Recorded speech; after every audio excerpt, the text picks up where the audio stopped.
C'est quand même pas mal beau, pas vrai? M'acheter ces deux barbillons de poisson dégueulasses là. Enfin bref. Bonjour tout le monde, j'espère que vous allez bien. On se retrouve aujourd'hui pour une vidéo un petit peu différente. J'avais envie de mettre de côté un petit peu les essais de moto. C'est très sérieux un essai, hein. C'est très factuel, les chiffres, tout ça. J'avais envie de faire quelque chose d'un petit peu plus ludique pendant 1 à 2 semaines, on verra un petit peu. Et on va faire un top. Mon petit oiseau. Et oui, un top, vous savez que moi j'adore les tops. Et aujourd'hui, on va un petit peu s'intéresser aux 10 motos, 10, pas 5, pas 15. Les plus marquantes, à mon sens, de l'histoire d'un des plus grands constructeurs de motos qui n'ait jamais existé, Yamaha. Pas du tout, vous l'aurez compris, c'est Ducati. Alors, je préfère préciser tout de suite, c'est un classement, un top qui est personnel. Ne venez pas me dire, oui, c'est inadmissible, tu n'as pas mentionné la 600 Parado de 92 qui a été édité à 5 exemplaires en Afrique du Nord. Non, d'accord, hein, je vais essayer de parler des machines qui, à mon sens, ont vraiment été les plus importantes dans l'histoire du constructeur transalpin. Si ça se trouve, il y en a d'autres, n'hésitez pas à me le dire en commentaire à partir du moment où c'est poli. Poli, attention, c'est important. On va remercier nos amis de chez Espace Murite parce qu'ils nous ont prêté la petite Street Fighter V4 pour le fond, hein, pour le décor. Donc ils sont basés à Châtillon, ils font Kawasaki, KTM, Yamaha et... Ouais, là c'est bon. Équipe super cool, très sympa, n'hésitez pas à aller les voir, ils sont vraiment au top. Et ils ont un bel espace occasion et surtout accessoire avec pas mal de petites choses chouettes. Donc moi je serais vous, je me magnerais d'y aller. Et je sais pas si là vous voyez, mais la Street Fighter elle a une ligne d'échappement racing complète. Autant vous dire que je l'ai ramenée jusqu'ici, elle a pas bougé depuis parce que j'ai trop peur d'avoir des problèmes avec les flics.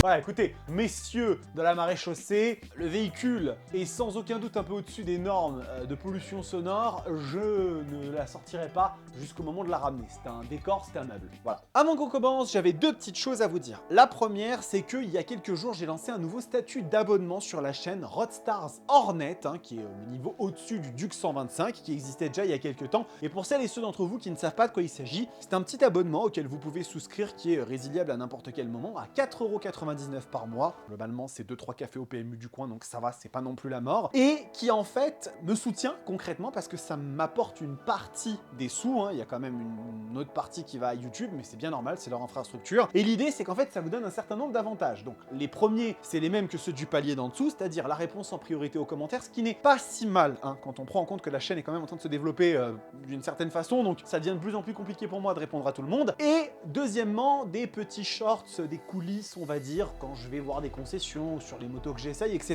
etc. Mais par contre, il y a un avantage qui est spécifique à ce statut-là et qui le rend vraiment intéressant, c'est l'accès en avant-première au moins 24 heures à l'avance aux vidéos longues de la chaîne. Ça peut être plus, hein. Si je les ai finies avant les vidéos, vous y aurez accès avant. Et là, typiquement, il y a des gens qui ont vu cette vidéo que vous êtes en train de regarder avant vous, tout simplement. Donc, c'est une contrepartie que je trouve plutôt cool. Et en fait, cet abonnement-là, c'est un soutien énorme et concret si vous avez les moyens et l'envie de le faire. Et ça représente, selon les périodes de l'année, entre plusieurs centaines à plusieurs milliers de vues sur une vidéo YouTube en termes de rémunération. Donc c'est vraiment énorme. Donc voilà, si vous avez la possibilité de le faire, je vous en remercie, j'en serais très reconnaissant et ça vous donne quand même des petits avantages qui sont non négligeables. J'essaye de faire en sorte que ça vous apporte quand même un petit truc. Et la deuxième chose, et après on va commencer parce que ça commence à se faire un peu long, j'ai mis sur toutes les vidéos de la chaîne, toutes les descriptions de vidéos de la chaîne, une liste de mon matériel personnel que j'utilise pour filmer. Donc c'est-à-dire les micros, les caméras, stabilisateur, mon iPhone, etc., etc. Et en fait, ce sont des liens Amazon qu'il y a à côté. Si vous voulez acheter un des produits que j'utilise parce que vous le trouvez bien, et si vous avez des questions, n'hésitez pas à me le demander, je vous invite à passer par ces liens-là parce que non seulement vous, ça vous coûtera pas plus cher, ce sera le même prix que sur Amazon en temps normal, mais moi, ça m'apportera une commission. Donc voilà, c'est quelque chose qui ne vous change rien, mais nous, ça nous aide un petit peu, ça nous soutient, donc n'hésitez pas. Bref, on y va, c'est parti. Le top 10 des motos les plus folles de Ducati. Alors, il y en a quand même beaucoup parce que Ducati, ils ont fait énormément de machines légendaires au travers des années. On va commencer par la première, et la première, c'est la première en fait, hein. Je ne peux pas parler de machines qui ont été importantes dans l'histoire de Ducati sans mentionner la première moto Ducati. Et qui n'était pas vraiment une moto, en fait c'était un moteur qui était destiné au vélo, et oui, qui s'appelait le Cucciolo, qui veut dire petit chiot, hein, en italien. Ça devait avoir un petit côté un peu mignon, je n'en sais rien, hein, ça jappait peut-être tel un petit chiot. Et donc ce moteur, hein, qui faisait 60 cm3, c'était vraiment un tout petit truc, et ça a été un peu les prémices comme ça de Ducati dans la moto. Alors il y en a eu 3 modèles, le T1, T2, T3. D'ailleurs le T2 avait été engagé sur une version sportive qui atteignait 60 km/h. Alors 60 km/h aujourd'hui des fois c'est le quart d'une première sur une moto sportive, hein, mais voilà, à l'époque c'était beaucoup. Et le T3, qui était donc le modèle final, a été greffé par la suite à la Ducati 60, qui était de fait, elle, la première moto de l'histoire de Ducati. Donc, c'est même pas rien, hein, c'est vraiment la première machine vraiment de l'histoire du constructeur italien qui avait des petites caractéristiques rigolotes, dont notamment le fait qu'elle était extrêmement légère, donc facilement transportable par un public féminin, mais surtout, on pouvait l'emmener chez soi. Donc, votre Ducati 60, vous n'aviez pas peur qu'on vous la vole, parce que hop, vous la mettiez dans votre salon, voilà, vous prépariez votre petite pizza, les stéréotypes, ça va 2 secondes, et c'était plutôt cool. Voilà, donc ça c'est la 10e, hein, c'est un petit truc. Ensuite, on va parler d'autre chose, et d'une machine qui n'est peut-être pas la plus légendaire de l'histoire de Ducati, mais qui moi me paraît quand même très intéressante, c'est la Ducati Scrambler, et pas le dernier modèle, hein. Je parle vraiment de celle qui est sortie il y a 30, 40, 50, 60 ans, hein, ça remonte. Cette machine est extrêmement intéressante car c'est à mon sens la première tentative de marier l'école moto américaine et l'école moto européenne. La Scrambler, c'était une machine qui était destinée au marché US, hein, c'était pas pour nous à la base, et c'est une moto qui a eu un succès énorme parce que en fait, c'était pas la plus puissante, c'était pas la plus rapide, c'était pas la plus incroyable, mais elle offrait une polyvalence, un confort de roulage. Vraiment, c'était un couteau suisse cette moto, et elle a eu énormément de succès. Elle a été déclinée en plein de versions différentes, et elle avait un châssis qui était exceptionnel, qui a été utilisé en course, qui était assez rare hein, en moto à l'époque. Et en fait, la Scrambler, elle a marqué l'histoire de Ducati parce que, encore aujourd'hui, on a ce revival de la Scrambler depuis plusieurs années, et qui a vraiment un état d'esprit à part entière, parce que même si vous allez sur le site de Ducati, vous allez voir qu'il y a toutes les motos Ducat et la Scrambler. Et quand vous rentrez dans la page de la Scrambler, l'identité visuelle du site change, hein, ça devient beaucoup plus esprit Californie, good vibes, etc., etc. Donc c'est une machine totalement à part, et aussi un peu en opposition à la philosophie de Ducati qui a toujours été un petit peu la sportivité, la radicalité, etc., etc. Donc je pense que c'était important de la mentionner. Ensuite, on va parler d'une autre machine très importante des années 70-80, la 500 Penta. Et oui, cette machine qui a vraiment marqué un renouveau pour Ducati avec pas mal de changements au niveau politique en Italie. C'était une époque un petit peu particulière. Une machine avec des caractéristiques assez innovantes pour l'époque, hein. Elle faisait 45 chevaux, 200 km/h de vitesse de pointe, 180 kg. Donc c'était une machine qui combinait pas mal de choses comme ça un petit peu nouvelles. Il y avait la distribution d'esmodromique, et le magazine Motocyclisme en 1979, hein, je connais bien mes dates, ou alors j'ai mes notes pas loin, l'avait élue la meilleure sportive 500 cm3 de son temps. C'était une nouvelle vision un peu pour Ducati, hein, de la façon d'aborder les motos, la sportivité, etc. Donc c'est une machine qui a eu elle aussi son influence hein, dans l'histoire, et je pense que c'était important de la mentionner. Ce sera pas celle sur laquelle on va passer le plus de temps, mais quand même. Bon, maintenant qu'on s'est échauffé, on va commencer à rentrer dans des motos qui pèsent très lourd dans le game, et la prochaine qu'on va évoquer, c'est un monument de l'histoire de Ducati, la 900 Monster. À bien des égards, tenez-vous, 2 secondes, accrochez-vous, à bien des égards, la Ducati Monster est la créatrice de la catégorie des roadsters. Ni plus, ni moins. Cette machine a complètement chamboulé le paysage de la moto mondiale. Son créateur, Michel-Ange Galuzzi, donc Michelangelo Galuzzi, s'exprimait en ces termes, hein, en la définissant: la moto, c'est 2 roues, un moteur, une selle, un guidon. Et finalement, la Monster, c'est exactement l'expression de ça. C'est une machine extrêmement décharnée, mais décharnée à dessein, hein, dont la simplicité fonctionnelle est belle, en fait. Tout a été pensé pour que cette machine, elle dégage quelque chose, hein, même dans son absence de carénage, etc. Hein, c'était vraiment quelque chose qui était intentionnel sur cette moto. Elle était équipée, hein, dans sa première version, du moteur Pompone et de la 904, hein, qui était un moteur à l'époque assez sportif. Et la Monster, qui est toujours parmi nous, hein, ça fait 30 ans, a donné naissance à une dynastie de motos. On a eu à l'époque la 900, la 600, la 400 hein, pour le marché japonais. Ensuite, il y a eu les 696, la 797, la 821 hein, dans les années 2000. On a eu des éditions incroyablement sportives avec la S2, la S4 RS, hein, qui était à l'époque un des roadsters les plus puissants. Et puis après, petit à petit, elle s'est embourgeoisée, elle est devenue de plus en plus costaude. On a atteint un apex avec la Monster 1200R qui sortait 160 chevaux, hein, c'était l'équivalent d'une S1000R, d'une MT10, enfin voilà, c'était un énorme truc. Puis après, Ducati se sont dit, bon, on va commencer à redescendre petit à petit parce qu'il y avait les Street Fighter Fighter hein, pour jouer le rôle de gros roadster bien énervé. Donc en fait, on est revenu sur les nouvelles solutions avec un moteur de 937 cc hein, qui équipe la Super Sport et la Hypermotard, 111 chevaux de mémoire si je dis pas de bêtises, abandon du treillis tubulaire. Donc c'est une machine qui a littéralement accompagné l'histoire et l'évolution de Ducati sur les 30 dernières années et qui, à mon sens, incarne à elle seule une partie de l'esprit de Ducati qui est la liberté et aussi l'identité visuelle très marquée. Et cette machine, en fait, elle a généré énormément de copies. Aujourd'hui, quand vous regardez une Suzuki SV650, il y a de la Monster dedans. Donc cette moto, elle a véritablement été sorte d'emblème chez Ducati au niveau des machines sans carénage, parce qu'on associe beaucoup Ducati à la sportivité, mais la Monster, vraie pépite. Bon, on reste dans ces années-là, on va dire, pour parler de celle qui est peut-être la moto la plus importante de toute l'histoire de Ducati. Je fais bien évidemment référence, mesdames et messieurs les connaisseurs, à la Ducati 916. Cette machine est considérée par un très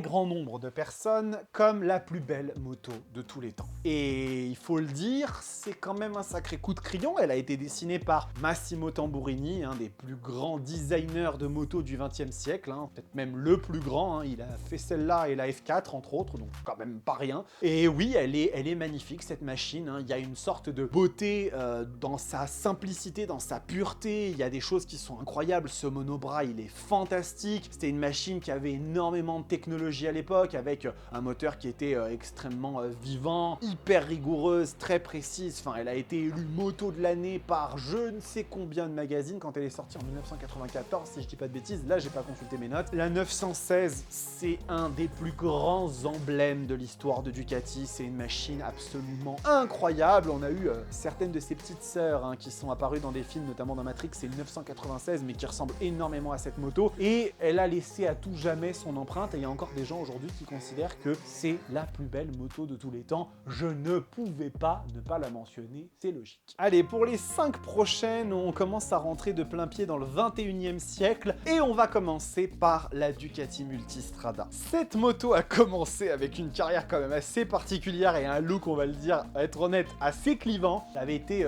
designée hein, à l'époque par Pierre Terreblanche et elle introduisait une nouvelle façon de voir la route pour Ducati. C'est-à-dire que le trail, c'était quelque chose sur lequel il s'était pas encore beaucoup aventuré. On avait les ST qui tranchaient un peu avec la philosophie sportive de Ducati de la base. Il y avait eu des motos GT un petit peu dans la gamme. Mais là, on rentrait vraiment dans une nouvelle approche. Et du coup, cette moto, elle a été, bon, déjà rien qu'au niveau du look, vous le voyez, c'est quand même un peu particulier. On a eu une évolution avec la 1100 qui introduisait pour la première fois de l'histoire de Ducati un moteur supérieur à 1 litre de cylindrée. Alors oui, je sais, il y avait une moto qui faisait 1260 cm3 qui a été produite à 2 prototypes. Bref, c'est pas le sujet là. Et toujours avec une esthétique un peu particulière, en 2010, on a basculé sur la 1200 Multistrada avec là un design qui est franchement réussi, même s'il interpelle, même s'il est un peu spécial, hein, cette espèce de look de rapace, hein, d'oiseau. On peut pas dire que c'est pas une machine qui, voilà, en impose. Elle a eu une évolution avec la 1260, hein, les deux étaient mus par un bicylindre Testa Stretta, déjà à l'époque avec des performances assez folles, hein, ça faisait 140-150 chevaux. Déjà en 2010, la Ducati 1200 coiffait au poteau en termes de puissance une 1200 GS, je crois que la 1250 n'était pas sortie à ce moment-là. Et puis, plus récemment, elle a évolué en Multistrada V4, hein, avec le moteur qui avait été initié d'abord sur la Panigale, hein, là c'est la version Gran Turismo qui fait 170 chevaux. Et il y a quelques jours, vraiment pas longtemps, la toute dernière version, la plus ultime de la Multistrada a été annoncée, la V4 RS, qui emprunte donc son sigle à Audi, hein, c'est le RS qui vient de chez Audi directement, hein, toute la com elle est faite avec une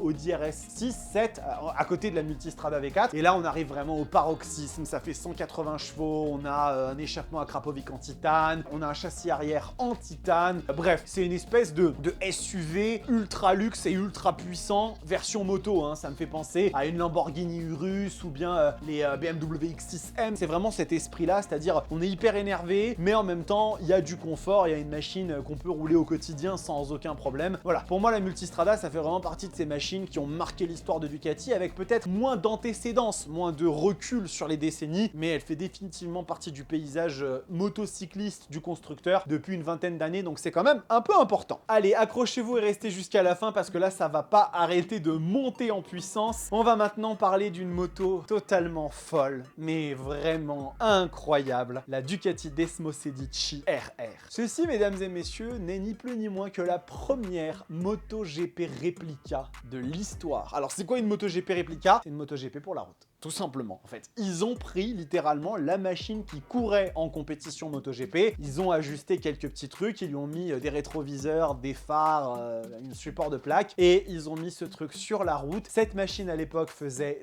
200 chevaux en 2006, donc quand même, hein, avec eh bien un V4 et non pas un bicylindre, hein, Ducati qui concourait en MotoGP avec un V4. Incroyable, machine ultra rare, ultra limitée à plus de 50 000 € à l'époque, c'était quand même beaucoup d'argent. Et on l'a vu apparaître dans certains films, comme notamment dans Expendables, hein, où Jason Statham en conduit une, incroyable. Et je me suis toujours demandé si c'était le vrai bruit de la moto, parce que souvent, vous savez, ils changent les sons de moteur dans les films, ils mettent d'autres sons, hein. On a souvent vu des Ducati avec des sons de 4 cylindres en ligne. Là, je crois que c'était vraiment le son de la Desmo Sedici RR. Voilà, c'est une moto totalement inatteignable, hein, pour le commun des mortels, qui fait rêver, mais qui définitivement a été une pierre dans l'histoire de Ducati, hein, vraiment un marqueur très important, et qui a donné naissance à des machines après comme la RCV 213 et comme les modèles actuels un peu super limités qu'on a de sportives à droite à gauche. Voilà, il fallait absolument en parler, c'était indispensable. Allez, on arrive dans le top 3 et là, bon, vous vous en doutez, vous commencez à me connaître un petit peu, ça va être des trucs très violents. Non, pas elle. Mais on va en parler puisque je vais évoquer effectivement la famille des Street Fighter chez Ducati, mais ce n'est pas la V4 à laquelle j'ai envie de faire allusion. Non, moi j'ai envie de parler de la Street Fighter 1098 qui était, eh bien, la première incarnation, on va dire, de cet esprit-là Street Fighter. Alors, il existait des machines qui véhiculaient un peu cette philosophie, notamment chez Aprilia avec la Tuono 1000R, je crois que c'était le nom de la machine, qui reprenait en fait le moteur de la RSV 1000, mais la Street Fighter 1098, elle a consacré quelque chose. Cette moto est folle. Déjà, à mon sens, c'est le plus beau roadster de la production. Vraiment, je la trouve bien plus belle que celle-là. Mais c'est personnel, encore une fois. Je trouve que les lignes sont incroyables, le châssis trétubulaire lui donne une identité hyper musculeuse. J'adore cette moto. Elle est arrivée de mémoire en 2008-2009, hein, si je dis pas de bêtises, et elle reprenait le moteur de l'hypersportive 1098. Elle sortait 155 chevaux avec 12 mètres kg de couple, hein. C'était une machine extrêmement performante, avec un châssis d'une rigidité implacable, même un peu trop raide, hein. Je me souviens que moi j'en avais essayé une il y a très longtemps, j'avais trouvé la moto hyper raide, un petit peu sèche, mais en même temps c'est ce qu'on attendait aussi, hein, de ce genre de moto. Elle avait existé en version S avec des suspensions all-ins très performantes, et il y a eu vers la fin de la vie de la machine, hein, vers 2012-2013, une version 848, hein, qui a été élue à de nombreuses reprises meilleur roadster mid-size du marché, et aussi l'arrivée de l'électronique, hein, vers la toute fin, avec notamment du contrôle de traction, des choses comme ça. La Street Fighter 1098, 848, et puis bien évidemment derrière celle-ci, parce que ça a été pendant quelques temps le roadster le plus puissant de l'histoire, et encore aujourd'hui c'est l'un des 3 roadsters les plus puissants de l'histoire. Donc oui, c'est une moto extrêmement importante dans l'histoire de Ducati, et je ne pouvais pas ne pas la mentionner, même si c'est un peu subjectif, c'est mon top à moi. Bon, qu'est-ce qui peut nous attendre pour le top 2? Eh ben, moi j'ai envie de parler d'une machine que j'apprécie beaucoup, qui pour moi a sa place dans ce top d'une façon particulière, parce qu'elle est plus récente. C'est pas une moto, encore une fois, qui a 30 ou 40 ans d'histoire chez Ducati, mais qui est indissociable, encore une fois, du paysage de ce constructeur. Je parle de la Ducati Diavel. C'est la création d'une catégorie de moto. Oui, la catégorie du Power Cruiser. Parce qu'en fait, on dit souvent que la Diavel, c'est la concurrente, à l'époque, hein, de la VMAX, de la V-Rod chez Harley-Davidson, de la Rocket 3. Sauf que la réalité, c'est qu'en fait, ces 3 motos ne jouent absolument pas dans la même catégorie que le Diavel. La Ducati Diavel, c'est une machine qui était infiniment plus légère que les 3 autres, avec une agilité qui n'avait rien à voir, avec une esthétique qui était... Oh, qu'est-ce qu'elle était belle à l'époque, cette moto. Déjà, quand elle est sortie, elle avait fait l'effet d'une bombe. Ce côté très musculeux, massif, mais en même temps extrêmement raffiné, avec un moteur Testa Stretta qui sortait 162 chevaux et des louches de couple. Le Gomard, ils avaient fait un pneu 240 à l'arrière, c'était gigantesque. La Diavel, c'est la démesure à tous les étages. C'est une machine fantastique, elle a évolué, hein. Il y a eu une version 1260, il y a eu une une version X-Diavel qui là était vraiment typée custom avec les pieds bien en avant, hein, façon Harley, hein, justement. Vous voyez, je peux tenir la pose de façon assez convaincante. Et puis plus récemment, la Ducati Diavel V4 qui a repris le moteur de la Multistrada V4 pour en faire une machine totalement dingue. Hein. J'en ai fait l'essai, hein. Vous pouvez aller le regarder, je vous mets l'affiche si vous le souhaitez. C'est fantastique la Diavel, il y a eu moult éditions limitées de cette moto qui s'y prêtent particulièrement bien. Hein. On a eu des versions Lamborghini, on a eu des versions AMG de la moto et je pense que ça va continuer parce que ça s'y prête tellement.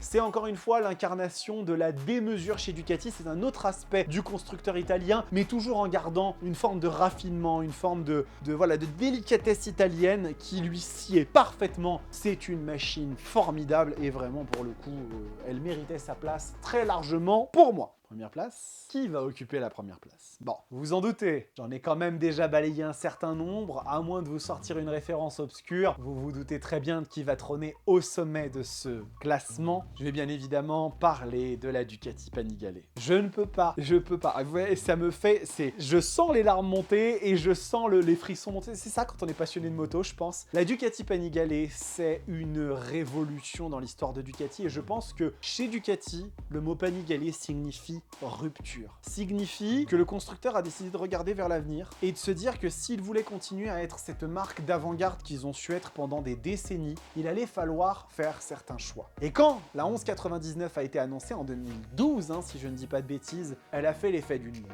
Déjà parce que c'est le plus bel objet sur deux roues qui n'ait jamais existé. Désolé, je suis un peu biaisé, mais moi je trouve que c'est la digne descendante de la 916, mais qu'elle la surclasse parce qu'elle s'inscrit dans une modernité et dans un côté totalement intemporel. Je pense que cette moto, dans 30 ans encore, on la trouvera magnifique, avec des solutions qui étaient totalement folles, parce que 195 chevaux, le bicylindre le plus puissant de l'histoire, l'abandon du treillis tubulaire, châssis monocoque en aluminium avec le moteur comme élément porteur, ce qui donnait à la moto un rapport poids-puissance qui était fantastique, parce que vraiment, elle est hyper légère, de la technologie comme on n'en avait encore jamais vu sur une moto comme ça, depuis l'arrivée de la S1000 RR, elle avait vraiment mis le cran du dessus, cette machine. Alors, elle avait quand même des petits défauts, notamment le fait que le moteur était un peu creux en dessous de 7000 tours minute, ce qui est étonnant pour un bicylindre, mais c'était le cas avec la 1199. Et du coup, elle a eu le droit à une évolution qui pour moi est la version ultime finalement de cette moto-là. C'est la 1299 Panigale qui, elle, pour le coup, avait une quantité de couple phénoménale. Ça faisait 14,7 m3, plus qu'une Super Duke et atteint plus bas, s'il vous plaît. Toutes les reviews, tous les tests le disaient. La machine, elle arrachait les bras dès les bas régimes. Et d'ailleurs, j'en profite pour faire un petit appel. Si jamais vous possédez une Panigale 1299 S de préférence, mais une normale, ça m'ira très bien, et que vous pouvez me la laisser 2 ou 3 jours pour un essai, je vous en supplie, contactez-moi. Vraiment, je vous promets que j'en prendrai soin de la machine, mais je rêve d'essayer cette moto, c'est mon hyper sport préféré. Si un jour j'ai l'argent, si vous êtes 4 millions sur la chaîne, j'en aurai une dans le garage, parce qu'il faut vraiment,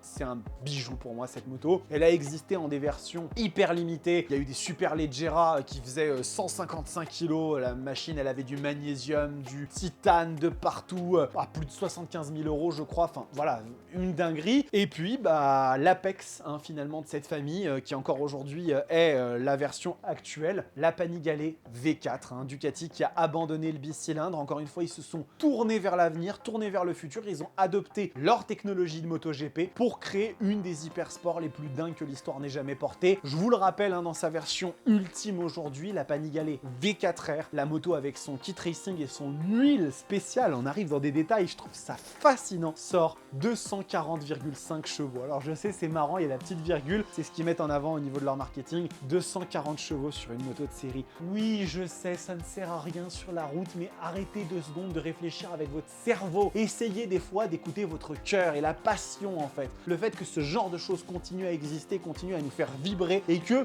énormément des technologies de ce genre de machines se déclinent après dans des motos plus quotidiennes, plus utilisables dans la vie de tous les jours. Mais c'est complètement fou cette machine, la Panigale, c'est incroyable. Elle a encore de très beaux jours devant elle. Je pense qu'il va y avoir de nombreuses évolutions. À l'ECMA, il va y avoir sans doute des annonces. J'espère qu'on va voir des nouveaux modèles, peut-être une V4 SP quelque chose, j'en sais rien. On verra ce que ça donne. En tout cas, j'ai vraiment hâte. La Panigale méritait largement pour moi sa première place dans ce classement, qui est encore une fois, je vous le rappelle, totalement personnel. Voilà les amis, encore une vidéo qui a duré bien longtemps. L'algorithme YouTube va m'apprécier, je le sens. temps. J'espère que ça vous a plu en tout cas. N'hésitez pas à me dire dans les commentaires ce que vous en avez pensé. Quel est votre Ducati préféré? Est-ce qu'il y a des modèles que je n'ai pas mentionnés que vous auriez mis dans ce classement? N'oubliez pas de vous abonner à la chaîne, c'est hyper important. C'est vraiment le soutien le plus immédiat et le plus simple que vous puissiez m'apporter. C'est le petit like, le commentaire et de vous abonner. Hein. C'est des signes très forts pour YouTube pour continuer à proposer les vidéos. Et puis, si vous souhaitez, le petit statut Roadstars, hein, si vous voulez me soutenir un peu plus, ça, ce sera avec une grande reconnaissance de ma part. Voilà, je ne sais pas ce qui arrivera la semaine prochaine. Est-ce que je fais un essai? Est-ce que je pars sur autre chose? On verra, tranquille. En attendant, portez-vous bien, kiffez vos motos. Ciao!